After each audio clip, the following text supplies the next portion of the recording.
أعوذ بالله من الشيطان الرجيم بسم الله الرحمن الرحيم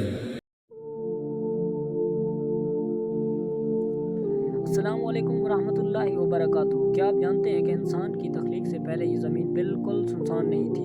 کیا واقعی حضرت آدم علیہ السلام سے پہلے جنات، عجیب و غریب مخلوقات یا انسان نما وجود اس دنیا میں رہ چکے تھے؟ اور وہ کون سی ہستی تھی جس کا عرش پانی پر قائم تھا جب نہ زمین تھی نہ آسمان؟ آج کی یہ گفتگو صرف ایک کہانی نہیں بلکہ قرآن و احادیث، قدیم روایات اور سائنسی نظریات کا ایک امتزاج ہے جو آپ کے ذہن میں برسوں سے اٹھنے والے سوالات کے پردے چاک کر دے گا۔ حضرت آدم علیہ السلام کہاں اتارے گئے؟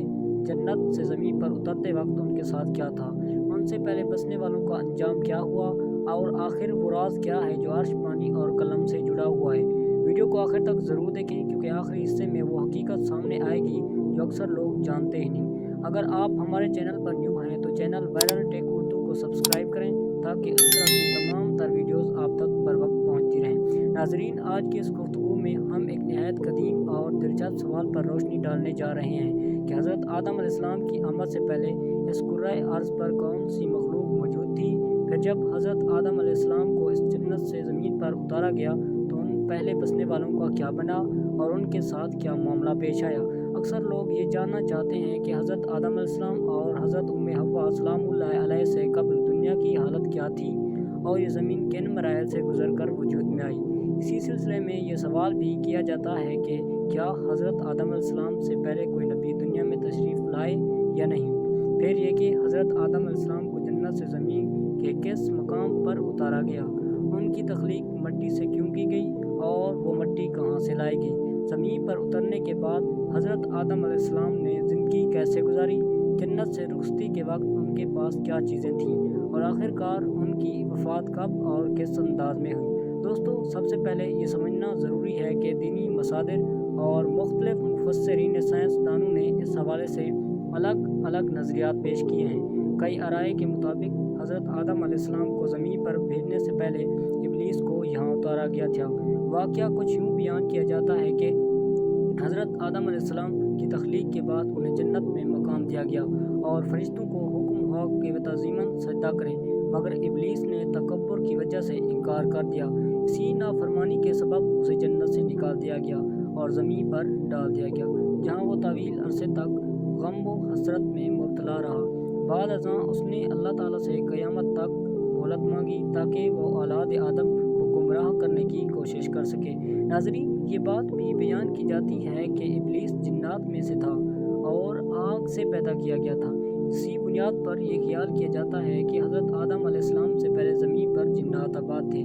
بعض روایت کے مطابق وہ جھگڑوں اور فساد میں مبتلا ہو گئے، جس پر اللہ تعالیٰ کے حکم سے فرشتے بھیجے گئے جنہوں نے ان کی بڑی تعداد کو ختم کر دیا، جبکہ باقی جنات دور دراز جزیروں اور سمندروں کی طرف چلے گئے۔ دوسری جانب ماہرین ارضیات اور سائنس دانوں کا کہنا ہے کہ انسان کی آمد سے پہلے زمین پر ڈائناسور جیسے عظیم الجثہ جاندار موجود تھے جو وقت کے ساتھ ساتھ ناپید ہو گئے۔ کچھ محققین یہ بھی دعویٰ کرتے ہیں کہ حضرت آدم علیہ السلام سے قبل انسان نما مخلوقات بھی اس دنیا میں رہ چکی ہے جن کے ڈھانچے اور آثار دریافت ہوئے ہیں۔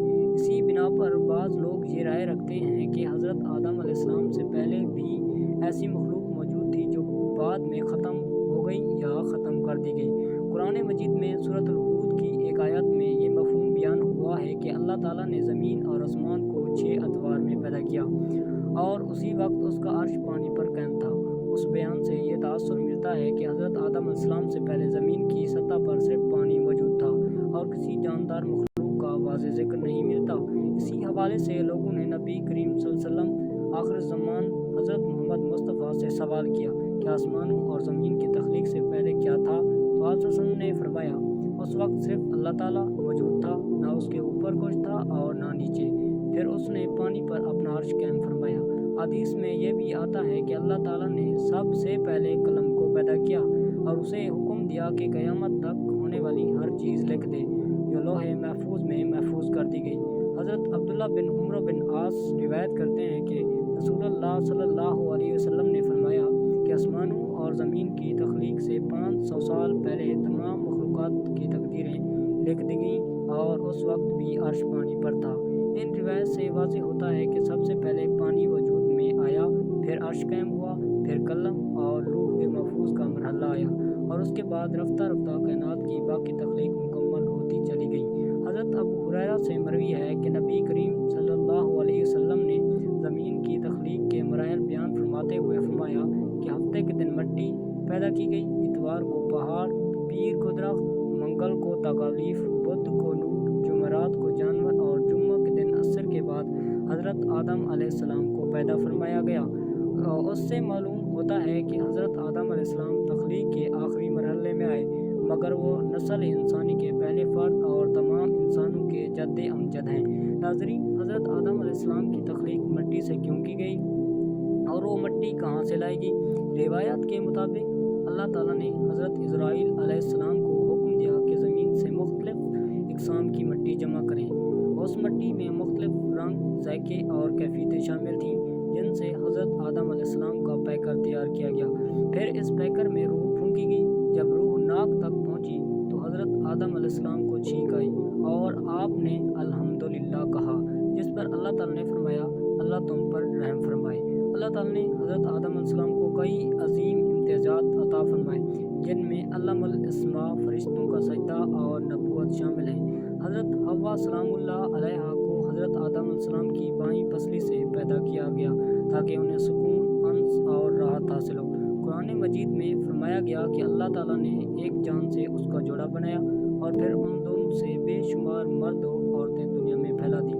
آخر میں ناظرین، یہ حقیقت واضح ہوتی ہے کہ اللہ تعالیٰ کسی ایک طریقے کا پابند نہیں، اس نے انسان کو مختلف طریقوں سے پیدا کر کے اپنی قدرت، حکمت، تخلیقی عظمت کو ظاہر فرمایا۔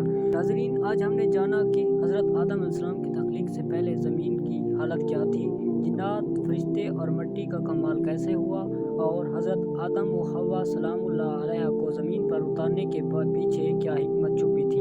اگر آپ کو یہ معلومات دلچسپ لگیں تو ویڈیو کو لائک اور شیئر کریں تاکہ دوسروں تک بھی یہ علم پہنچے، اور ہمارے چینل وائرل ٹیک اردو کو سبسکرائب کرنا نہ بھولیں تاکہ آپ ہر نئی ویڈیو سب سے پہلے دیکھ سکیں۔ تب تک کے لیے اللہ آپ کو خوش رکھے، علم میں اضافہ فرمائے اور ہر لمحہ آپ کی زندگی میں نور بڑھتا رہے۔ اللہ حافظ۔